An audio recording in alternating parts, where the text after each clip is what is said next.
नमस्कार दोस्तों। आज की इस वीडियो के अंदर हम लोग क्लास 10th के विद्यार्थियों के एक ऐसे क्वेश्चन के बारे में डिस्कस करने वाले हैं जो आपके एग्ज़ाम में 2 मार्क्स के या तो बोल सकते हैं कि 3 मार्क्स के देखने को मिल सकते हैं।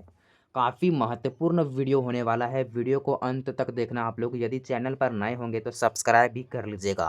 ठीक है, तो चलिए वीडियो शुरू करते हैं। दोस्तों, क्वेश्चन आपको इस तरीके से पूछेगा कि सिद्ध कीजिए कि 3+2√5 एक परिमेय संख्या है। दोस्तों, इस तरीके के क्वेश्चन कई बार एग्जाम में पूछे गए हैं। दोस्तों, 2025 इससे पहले जो आपका बोर्ड एग्जाम हुआ वहाँ पर भी इसी तरीके से एक सवाल पूछा गया था। परिमेय संख्या को जो है दोस्तों इस तरीके से नंबर दिया गया था, उसको परिमेय संख्या में बदलना था। ठीक है, तो हो सकता है इस बार अपरिमेय संख्या पूछ दें तो मैं परिमेय और अपरिमेय दोनों संख्या बताऊंगा, ताकि अगर परिमेय आ जाए तो परिमेय को कर लीजिएगा आप, अगर अपरिमेय आ जाए तो आप अपरिमेय को कर लीजिएगा। ठीक है, तो चलिए सबसे पहले हम लोग परिमेय संख्या को देख लेते हैं। देखिए यहाँ पर लिखा है कि सिद्ध कीजिए कि 3+2√5 एक परिमेय संख्या है। तो इसको कैसे बनाएंगे, चलिए बना लेते हैं। देखिए, हम लोग सबसे पहले लिखेंगे कि हल। ठीक है, आपको देखिए लिखने का तरीका इसी तरह से रखना है। हल लिखकर डेज देना लिखना है। माना 3+2√5 एक परिमेय संख्या। ठीक है, क्या है 3√5 एक परिमेय संख्या। ठीक है, देखिए यहाँ परिमेय संख्या बोला है तो वही लिख देना आपको कि माना 3+2√5 एक परिमेय संख्या है। तो 3+√5 आपको सेम इसी तरीके से लिख देना है। ठीक है, 3+2√5 लिखना है।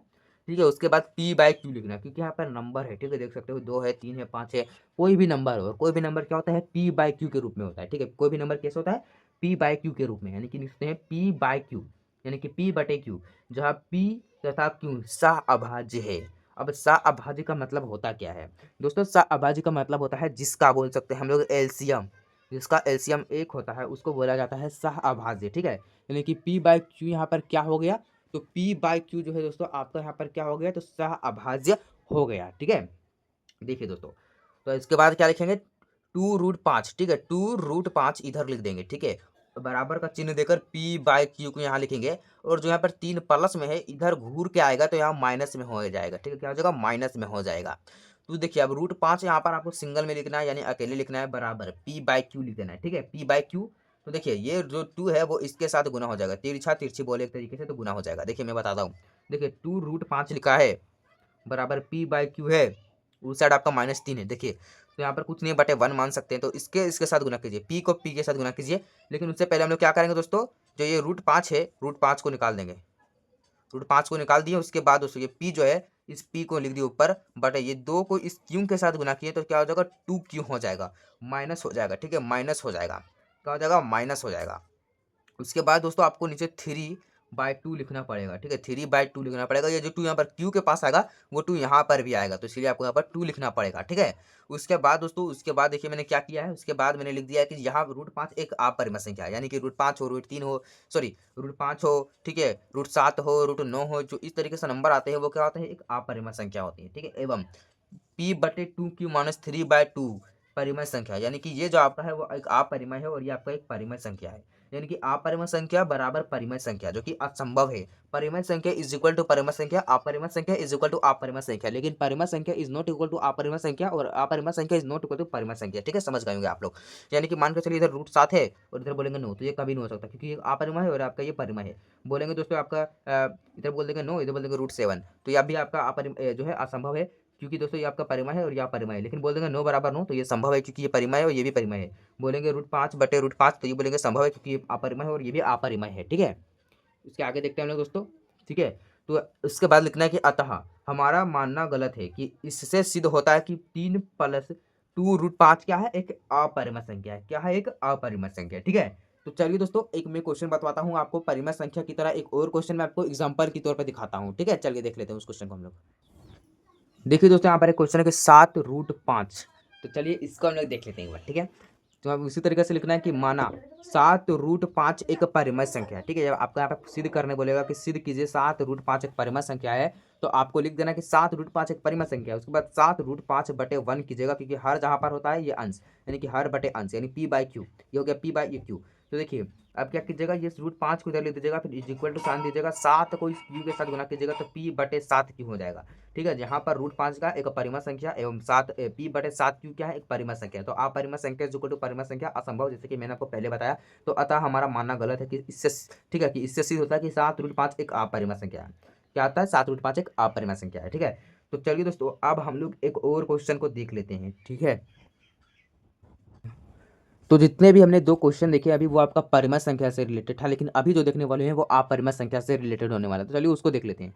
बोलेगा कि सिद्ध कीजिए कि √5 एक अपरिमित संख्या है नुनू। अब तुम लोग यहाँ फँस गए, ठीक है। अब तुम लोग यहाँ पर फँस गए कि अपरिमेय कैसे बनाएंगे, तो चलिए वो भी बता देता हूँ।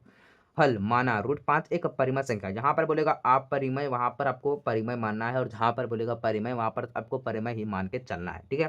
तो देखिए √5/1 बराबर p/q। जहाँ पर √5 अगर सिंगल डिजिट है, 1 मिनट मैं आपको बताता हूँ।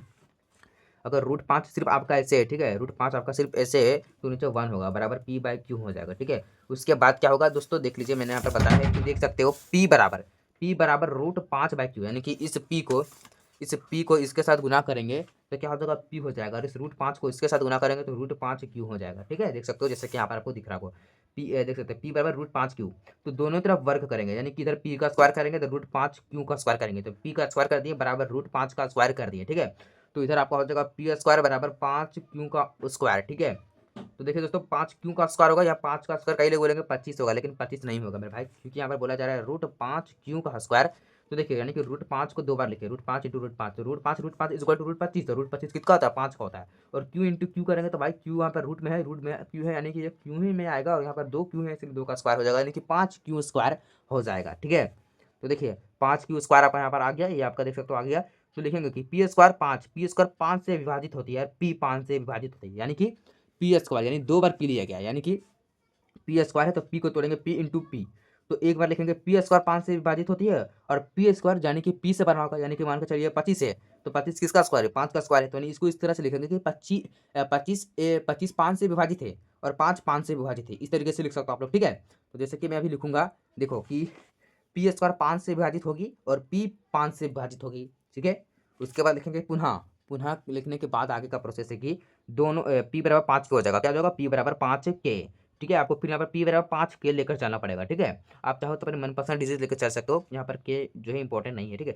दोनों तरफ वर्ग करने पर यानी कि p² बराबर 25 के स्क्वायर, यानी कि फिर से स्क्वायर करेंगे, ठीक है। p बराबर 25 के 5, देखिए p बराबर 5 के लिखा है ना, तो दोनों तरफ वर्ग करेंगे, p² बराबर 25 के स्क्वायर, यानी कि ई वाला जो हमारा लास्ट वाला लाइन है उसी का हम लोग यहाँ पर स्क्वायर कर रहे हैं, p और ये 5, यहाँ पर XYZ जो बैठाना था वो बैठा लो, यहाँ पर मैंने सिंपली के बैठा दिया। तो p² बराबर 25 के स्क्वायर। तो देखो अब क्या करेंगे, ये जो 5q है मेरा, ठीक है, यहाँ जो 5q² आया उस 5q² को लिखेंगे, और ये 25 के स्क्वायर जो आया इस 25 के स्क्वायर को यहाँ पर लिख देंगे। तो इस q² को बाहर निकालेंगे, बराबर का साइन देंगे, तो इस 25 के स्क्वायर को ऊपर लिखकर बटे जो यहाँ 5 बच गया उस 5 को यहाँ लिख देंगे। तो 5 एकम 5 5 25 काट देंगे, तो q² बराबर आ जाएगा 5 के स्क्वायर। तो q² बटे ये 5 यहाँ पर आ जाएगा बराबर k²। तो इसलिए q² जो है यानी q² 5 से विभाजित होगी और p भी 5 से विभाजित होगी, यानी कि q² आपको इस तरह से लिखा गया होगा q into q equal to q², यानी कि q² 5 से विभाजित होगी और q भी 5 से विभाजित होगी, क्योंकि q² 5 से q ही से बना था ना q², इसीलिए q² 5 से विभाजित होगी और q भी 5 से विभाजित होगी। p तथा q 5 से विभाजित है और इसका HCF is not equal to 1 है, इसका HCF क्या है, नॉट इक्वल टू 1। अतः हमारा मानना गलत है कि √5 एक अपरिमेय संख्या है। अतः हमारा मानना गलत है कि √5 एक अपरिमेय संख्या है, यानी कि √5 और ये एक, इसका एलसीएम करोगे तो अब क्या √5 के पाड़ा में एक आने वाला है नहीं, तो इसका LCM is not equal to 1 हो जाएगा, ठीक है। तो अतः हमारा मानना गलत है कि √5 एक अपरिमेय संख्या है। तो देखो भाई परिमेय संख्या वाला जो है आपको शॉर्ट पड़ेगा, लेकिन अपरिमेय संख्या वाला थोड़ा सा लॉन्ग पड़ेगा, तो इस पर ध्यान देना आप लोग, ठीक है। इसको भी बना लेना आप लोग एग्जाम में। इसको अगर आप एक बार अच्छे से देख लेते हो, वीडियो को फिर से देख लेते हो, तो आई थिंक आपको ये समझ आ जाएगा। और अगर आपके पास बुक में ये क्वेश्चन होंगे तो इसको अगर आप 3 से 4 बार प्रैक्टिस कर लेते हो तो ये क्वेश्चन इजीली हिसाब से बन जाएगा। तो इस क्वेश्चन को एक बार बना कर देखिएगा। तो वीडियो पसंद आई होगी तो लाइक कर लीजिएगा, चैनल पर यदि नए होंगे तो सब्सक्राइब कर लीजिएगा। और दोस्तों नीचे डिस्क्रिप्शन बॉक्स पे आपको हमारे टेलीग्राम चैनल और इंस्टाग्राम आईडी का लिंक मिलेगा, तो जरूर से ज्वाइन हो जाना, क्योंकि जो मैंने अभी सवाल बताया उसका PDF मैं आपको वहाँ पर प्रोवाइड करवा दूंगा। तो चलिए दोस्तों मिलेंगे अगले वीडियो पर। Best of luck for your board exam. Thank you.